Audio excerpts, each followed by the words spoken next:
আজকে যে আমি উইডারটা নিয়ে আসি, অনেক মানুষের কমেন্ট করে, ভাই এগুলো ট্রেক্টর কি কেদো মাটিতে যায়, হাল পাওয়া যায়? কিন্তু আজকে আপনাদেরকে দেখাই দিতেছি, এটা মানে কেদার মধ্যেও যাব, শুকানেও যাব। সেই জন্য আমি লাইভ প্রুফ দেখানোর জন্য আমি জমিতে পানি দিয়েছি, পানি দিয়ে আপনাকে আমি লাইভ দেখাইতেছি। আর আমার সাথে আছে মিনি ট্রেক্টর আছে, পাওয়ার টিলার, একটা পাওয়ার টিলার আছে।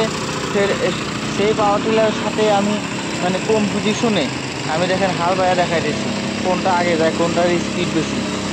এগুলো যে কোনো মেশিন কিনতে চাইলে, ছোট বড় কৃষি কাজের জন্য যে কোনো মেশিন কিনতে হলে আমাদের সাথে যোগাযোগ করবেন। আমাদের কাছে মিনি টিলার আছে, মিনি উইডার আছে, মিনি পাওয়ার উইডার আছে। স্ক্রিনে দেওয়া কন্ট্যাক্ট নম্বরে আসামের যে কোনো জায়গা থেকে আপনারা অর্ডার করতে পারেন। আমাদের হোম ডেলিভারি সার্ভিস আছে, আপনারা কল করে জেনে নেবেন।